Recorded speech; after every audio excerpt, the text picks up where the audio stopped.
बुझाए, ठंडक लाए, सबको भाए जीरा सिप। MTH का जलजीरा जीरा सिप। जीरा सिप, असली रिफ्रेशिंग, असली स्वाद, असली मजा। MTH।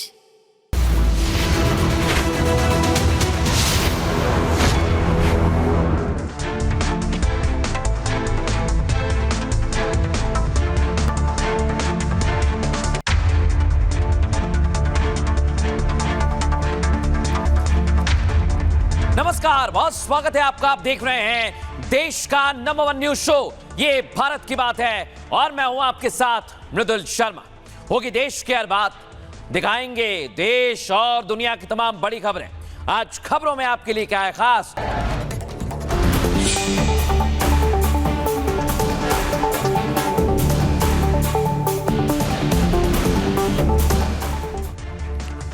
दर्शकों, आज आपको मैं अपडेट देने वाला हूं युद्ध में क्या चल रहा है, और युद्ध के बीचों बीच जो देश भर में गैस की किल्लत की बात कही जा रही है, उसका सच क्या है। लेकिन पहली तस्वीर आपको दिखाऊंगा दर्शकों। समंदर में युद्ध भयंकर है, लेकिन इस समंदर के अंदर भयंकर युद्ध में भारत सिकंदर है। मैं ऐसा क्यों कह रहा हूं दर्शकों, आपको तस्वीर दिखाता हूं। पहली तस्वीर दिखाइए, कैसे स्ट्रेट ऑफ हॉर्मुज में दुनिया के जहाज खड़े हुए हैं और भारत का जहाज शान से निकल रहा है। दिखाइए जरा, रिप्ले कीजिए।